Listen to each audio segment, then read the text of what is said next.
Amen. As we think about principles and concepts within relationships, today we get to turn our attention to loyalty. Loyalty. Just how loyal am I today? How loyal are you? Now, for all of you that are dog lovers, you're welcome. In fact, if you do a search in some image programs, or really any of them, for the word loyal or loyalty, most of the pictures that you get are pictures a lot like this one, are pictures of a dog with this, for people that really like dogs, I don't hate dogs, okay, before you tar and feather me over that, but people that are dog people, I'm more of a cat person, and that explains a lot probably, but for people that are dog people, they claim that you can read their expressions, right? And so I guess there's an expression in this dog's face of loyalty. And there is this age-old idea that has been perpetuated, and maybe there's some truth to it, that dogs, at least domestic dogs, are loyal. That even when maybe all the people in your life hate you and have disowned you, there's at least one that you can find that looks at you this way with a loyal readiness, a willingness to protect, to do whatever it takes, a loyalty. So I'm not trying this morning to compare us to dogs, and I'm not asking, are you as loyal as a dog? You can go there if you want, but I am asking that question. When it comes to God and our relationship with God, when it comes to, and that's where we're going to end up this morning, when it comes to our relationships with other humans, with our spouses, with our, let's say, a fellow church member, or whoever it is, a close friend, just how loyal are you? I read about a man in the army who confided in another that he never had another girl. He had a girl back home. Well, he never had another girl within 50 miles of hometown. Okay, so picture that. All right, some people's loyalty might be listed in mileage. 50 miles is my loyalty, or it might be in time. It might be an opportunity. Someone said it this way, that if my loyalty is based on opportunity, like when things aren't going so well, when it's not easy to be loyal to someone, I'm out the door. If my loyalty stems and is based in opportunity, then there's something wrong with my character. Loyalty. Let's write it this way, that loyalty, it either makes or breaks our relationships. You really can't get past that. You really can't get very far in building a deep, authentic, mutual relationship, whether it's trust, whether it's mutual respect. All of those go right in the same hand, if you will, or the same basket with being loyal. Loyalty. For our task today, let's consider together over the next few moments that I have with you this morning, let's consider loyalty from God. That's where real loyalty is defined anyway, is by God. From God, and then for God, and then loyalty to others, to other people in our lives. Let's take a look at that first one, loyalty from God. And to do that, let's turn all the way back to Deuteronomy. Deuteronomy chapter 7. For a bit of context, it is in the middle of a discussion about the relationship of God with His people, ancient Israel. But the concepts and principles described about God here, the spread of those is much broader than just this specific occasion or this specific relationship. What we read here are universal truths about our God and the way that He interacts with us as humanity. And for sure, the way that He interacts with people that have entered a covenant with Him. Like today, if you've been immersed into Jesus, His Son, that was your means of entrance into a covenant with Him. Here it is, the faithful God. The faithful God. Deuteronomy 7, verse 9. He writes, "Know therefore that the Lord your God is God." And there it is, the faithful God. There are other statements in Scripture where we read words like, God is faithful. That's repeated a few times. But there's something about this one that stands out to me, that He's the faithful God. And then he goes on, who keeps covenant and steadfast love. That's a love that keeps on keeping on, as we say. It's a love that will not give up. There's no quit in this love's vocabulary. It is steadfast love with those who love Him and keep His commandments to 1,000 generations.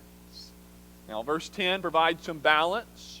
Right? He's not the kind of faithful God who is all tolerance of sin, but He is a faithful God. And then we turn to the New Covenant writings. There's Deuteronomy 7, verse 9, the faithful God, the God who keeps covenant. Now, that doesn't mean that we'll keep our side of His covenants when there are some covenants He makes that are conditional on our side. And then there are some consequences, verse 10. But His character remains solid as a rock. We find the same in 2 Timothy chapter 2, verses 13, or through verse 13, 11 through 13. As Paul writes to Timothy, he gives us this trustworthy saying. Verses 11 through 13 of 2 Timothy 2, we now read these words about our God. The saying is trustworthy for, and there's this poem or this hymn, if we have died with Him, we also will live with Him. If we endure, we will reign with Him. If we deny Him, He will deny us. There's some of that consequence. But then he writes this as well. If we are faithless, and that's not some mere hypothetical, but if we are faithless, He remains faithful. There's that word again, faithful, for He cannot deny Himself. This is the kind of God we serve. A God whose character is that impeccable, that perfect, that He doesn't change, and He continues to be faithful. Even when I let Him down, even when I am not loyal, He remains loyal. Now, He is not loyal to a fault. And there's a lesson for us in that, and we'll come back around to that. We'll come full circle momentarily too. Doesn't mean He's not a God of justice, a God of wrath as well. But He's faithful.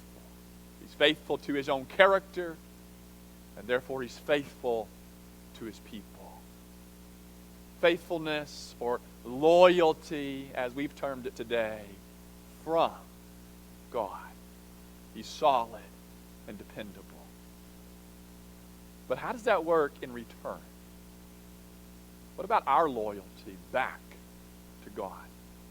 Let's consider that now. Our loyalty for God.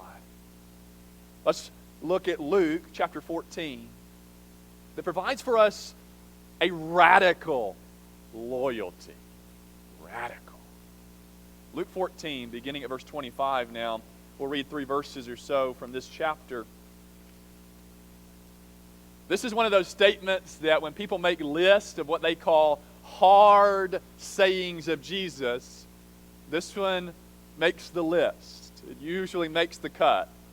Luke 14, 25 through 27. Now great crowds, Luke writes, accompanied Him, and He turned and said to them. Now stop there for just a moment. There does seem to be a pattern for Jesus that maybe not always, But frequently these more difficult, harder to swallow sayings from Jesus, he says when there's a lot of people around. When he gets a big following and a big crowd, it's almost like it's time to cut back. Time to see who's who. Time to see where the loyalties really lie. And so he says to them, if anyone comes to me and does not hate his own father and mother and wife and children, he doesn't miss anybody, and brothers and sisters, yes, and even his own life, he cannot be my disciple. Whoa. Does Jesus want me to go around hating people? Hating my own family and hating myself? Well, here's something to consider on that note. I don't think it's quite that radical, but it is radical, okay? So let's not tone it down too much. But the word that he uses here, you might think of it in our vernacular, in our thinking, as a priority of loyalty. Or you might even look at it as this way, that unless everybody else is loved less than me. So much so that Jesus says it's like you hate them because of how loyal you are to me. That even if you have to stand up for my truth and stand against a family member, even if it means they're going to disown you and throw you out in the street, it doesn't matter. Because your loyalty lies chiefly with me. Here's what it also looks like. Verse 26. Or verse 27, rather. Whoever does not bear his own cross and come after me cannot be, there it is again, my disciple. This is how radical, how strong our loyalty in return to the faithful God is to be. That it crosses all other boundaries. It intersects with every part of our life, even our own bodily livelihood. Everything is given and belongs to the service of my King. And so come what may, I'm loyal.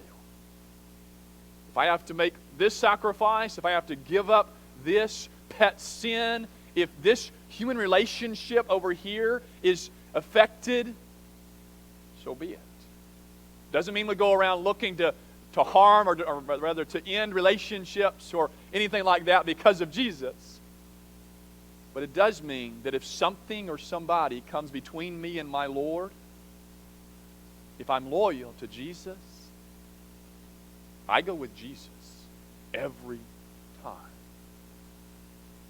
It doesn't matter if it's correct according to the world's eyes. It doesn't matter if people like it or not. Because I'm loyal to Jesus. And then we take a look at Galatians chapter 5. Verse 22. It's the fruit of the Spirit. Some people count 9 fruits. I tend to count 1 fruit and 8 other products of that fruit, or seeds almost of that fruit. But the point remains concerning these qualities. Look at Galatians 5:22. You'll find the fruit of the Spirit begins here in verse 22 and then wraps up in the next verse. We're going to go in slightly to the very end of the verse, but let's go ahead and read the whole verse for 22. Paul writes here in Galatians 5:22, but the fruit of the Spirit is love, joy, peace, patience, kindness, goodness, and then there's that one, that 7th one, faithfulness. As we try and bring what it means to follow God, hear what it means to walk by the Spirit, as we try to bring that down into these little capsules, one of those that's included, for good reason, for sure, is faithfulness. Or to use that our title term, loyalty. Now here it is not specified whether it is specifically loyalty to God or others? Can we say all of the above this morning?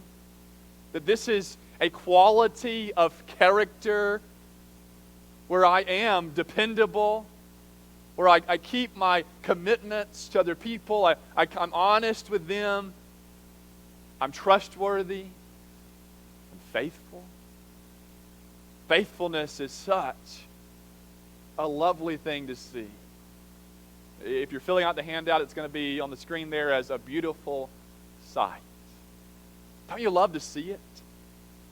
Whether it is someone that's loyal to God, or it's a husband or a wife that are loyal, that are faithful to each other, or it's someone that's faithful even in, let's say, their work, their vocation, whatever context you put them in, isn't that beautiful? But then turn the table. What happens when I'm not loyal? Have you ever been betrayed? Do you think Jesus knows something about betrayal? The people that are closest to you, you ever been there?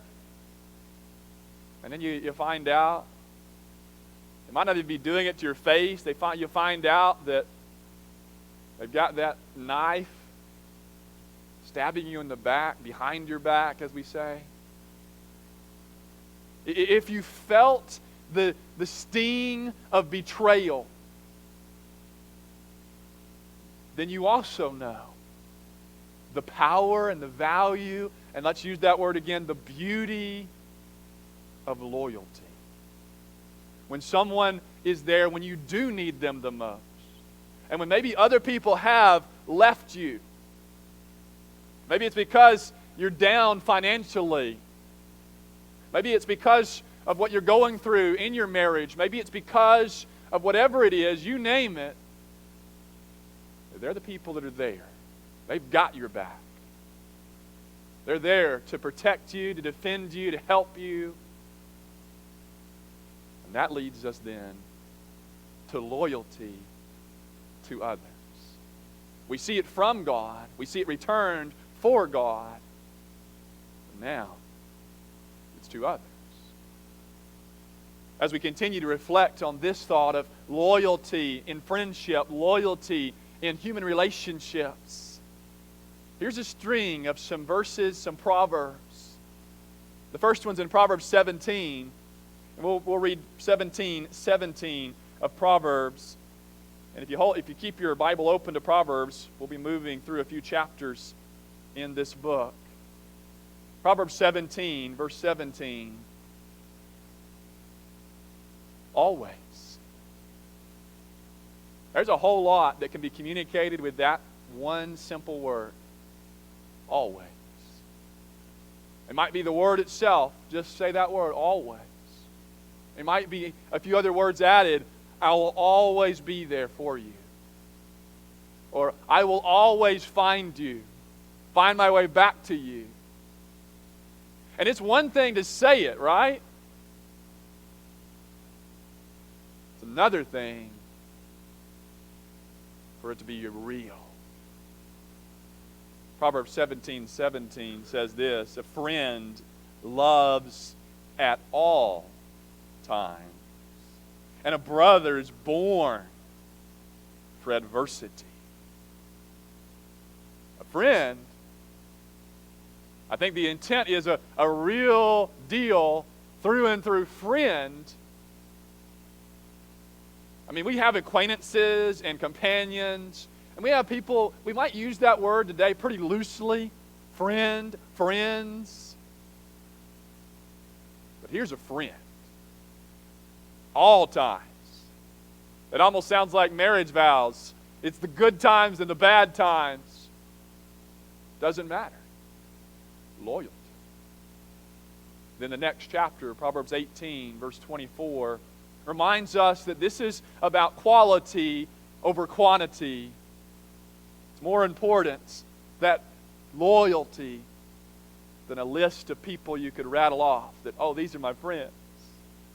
Proverbs 18, verse 24, a man of many companions may come to ruin, but there is a friend who sticks closer than a brother. Loyalty. Semper Fi. Now, I'm not a Marine, and so I don't say that to try to pretend otherwise or anything, but I've been impressed in my life by the loyalty. And this is military. I mean, you talk about loyalty from a biblical standpoint. Semper Fidelis.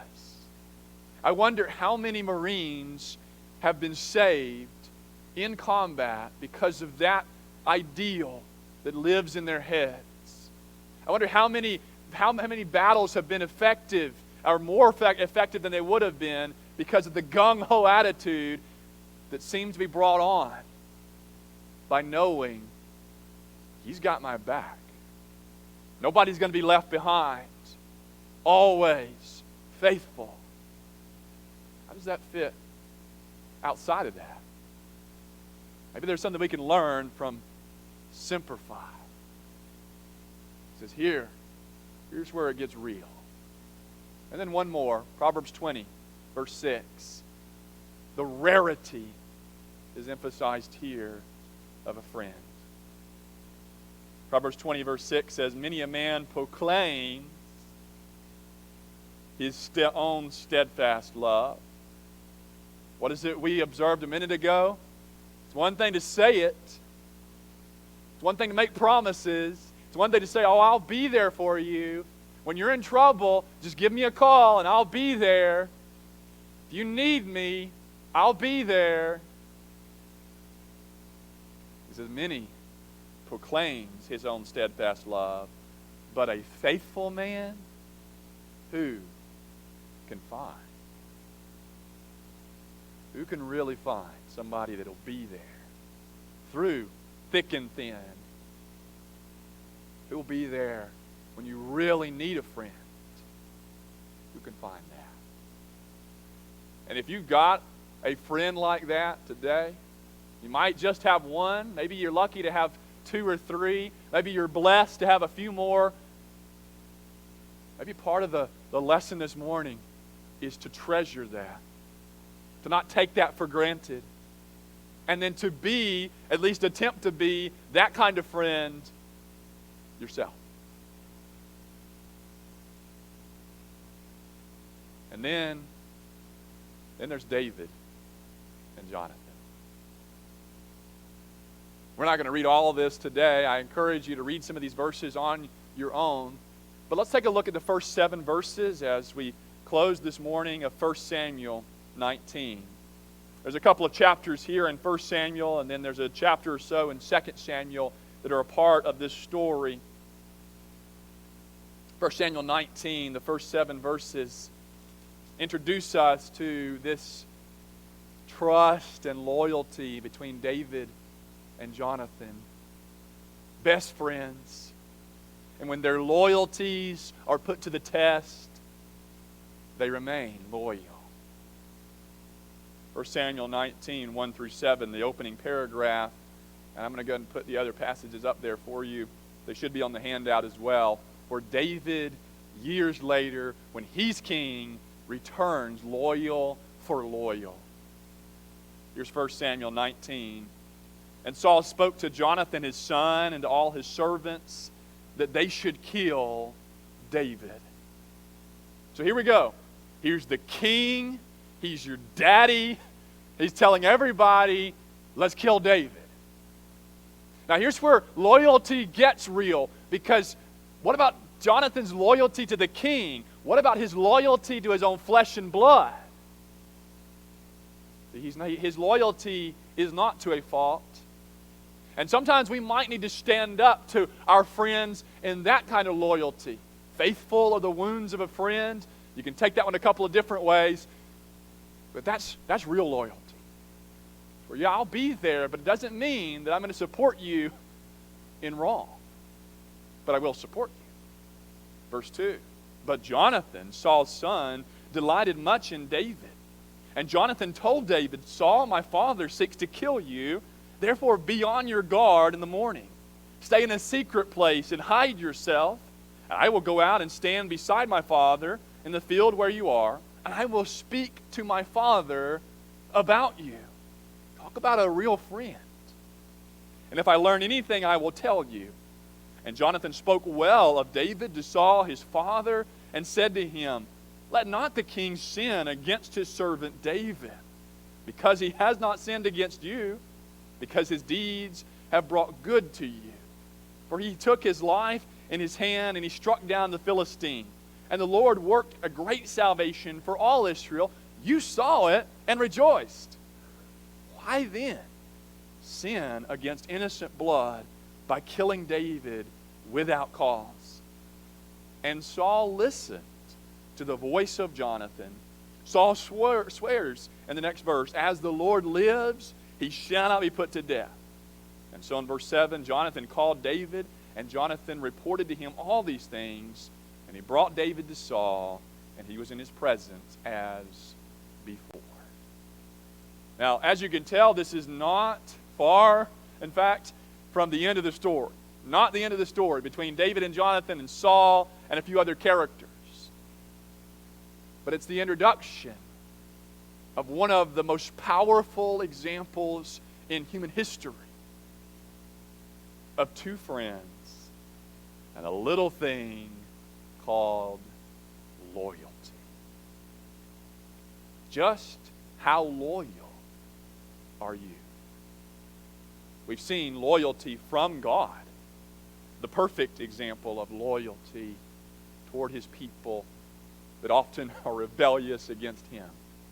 We've seen loyalty that then is returned for God, a loyalty that is totally committed, absolute, I'm in, all in. And then we've seen loyalty between friends, a loyalty between two imperfect human beings who strive to love and be loyal. Loyalty makes or breaks our relationships. This is another one of those times when this is not the kind of sermon where you get the perfect invitation.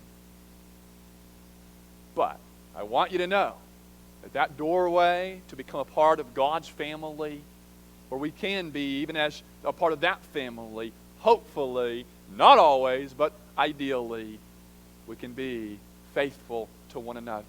That door to become a Christian is yours if that isn't as need be today. And as the people of God today, there's a good opportunity for us to re-examine our lives, to refocus our commitment to God, and to be reminded of the value of a true friend. He had the record for home runs. Babe Ruth. He made the Yankees, and at the time, a lot of ways what they were at that time.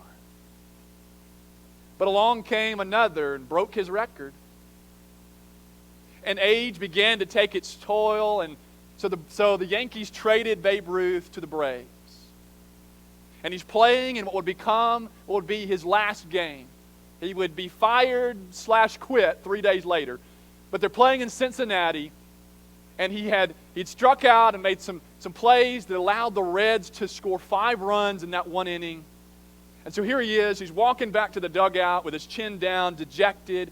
His own fans begin to boo, and some of them even shook their fists. They began to just heckle him.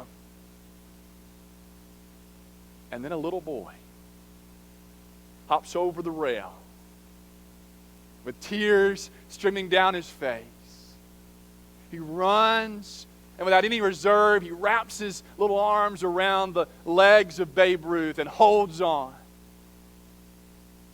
And as the story goes, Ruth takes him, pats him on the head gently, takes his hand, and they walk off the field together.